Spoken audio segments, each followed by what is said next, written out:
रामकृष्ण हरी मैत्रिणींनो, मी आज चपातीचा उपमा बनवणार आहे। माझ्याकडे रात्रीच्या थोड्याशा चपात्या उरल्या होत्या, मी त्या आता मिक्सरमध्ये फिरवून घेतल्या। आता मी याचं साहित्य तुम्हाला दाखवते।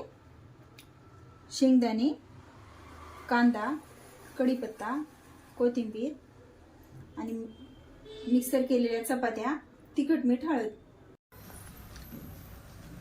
आता मी तेलाला फोडणी देते। तेल आपलं छान तापलं,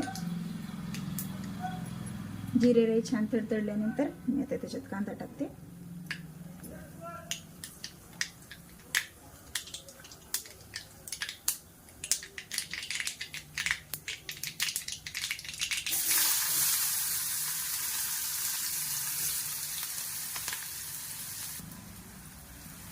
आता मी त्याचे शेंगदाणे टाकते,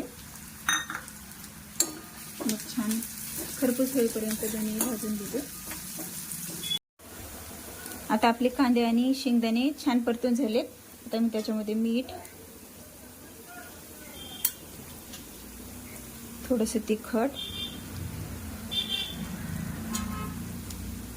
आणि थोडीशी हळद टाकून छान मिक्स करून घेते।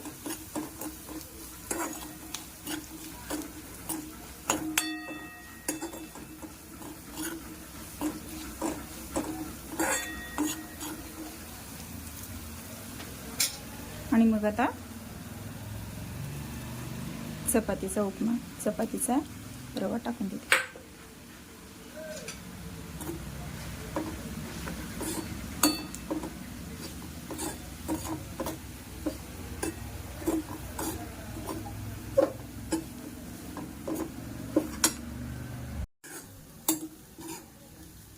आता मी छान मस्त ह्याला परतून घेतलेलं आहे।